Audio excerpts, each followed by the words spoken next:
this morning, members of the U.S. Marshals Regional Fugitive Task Force, which consists of the State Police, New York State Parole, Rochester PD, and the Monroe County Sheriff's Office, were looking for a parole violator wanted on a parole warrant at 107 Fairbanks Street.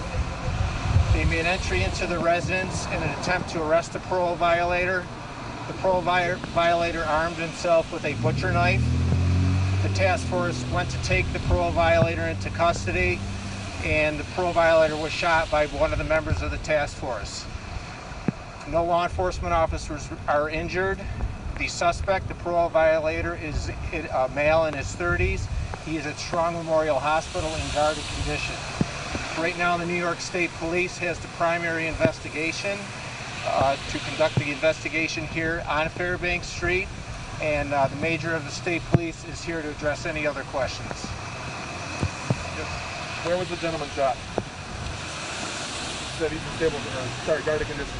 What part of his body? We're not going to give out a lot of that information right now. I can just say that he's in guarded condition in ICU. Can you say how close the person with the knife and the officer were? This is a pretty close quarters type of situation. I'm not going to get into a lot of it. I mean, they were in the residence, so the space was a small area.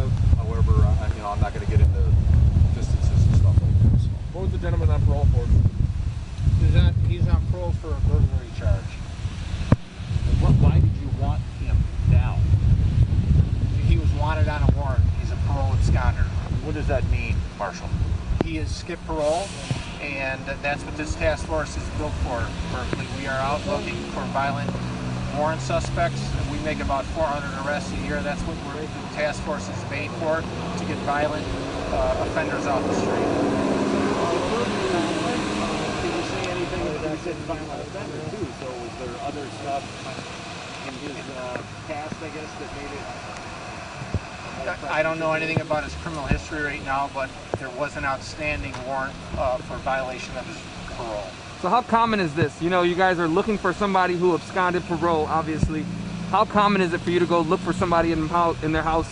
Was this his home?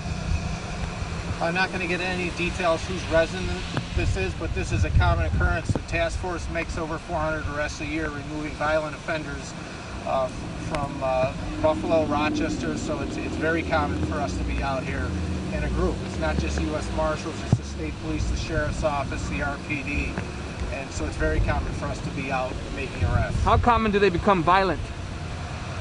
How common do they? Yes. We many times a year suspects flee, run, so in this day and age, you never know. We come prepared, and we're going after people that have warrants out for their arrest. So what happens now with the person who fired the shot, as far as just his or her work status? Well, we're very early in this investigation.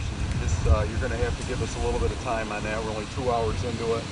So, interviews are being conducted on individuals that may have information on the incident. So, and who shot the parolee? Was it a state trooper? It was a state trooper, New York State Trooper, yes. And what would have prompted the trooper to fire the gun? In general, it's to fire a gun, our lives have to be either us or somebody else to save a life. Was this parolee coming at them with the knife? Like I said, we're not going to get into everything like that, but use your imagination. Well, I don't want to use my imagination. I want a clear understanding as to why. Well, let's put it this way: our officer felt he was threatened, and he used deadly physical force.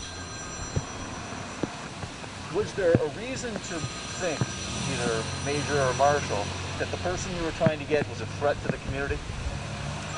Anybody that's on a warrant, especially absconder or parole warrants, they're usually dangerous people. So anybody that's wanted like that, when we're going to try to arrest somebody on a warrant, we consider them dangerous, yes. Captain, you said that the trooper was fearful for his life, and that's why he shot the suspect?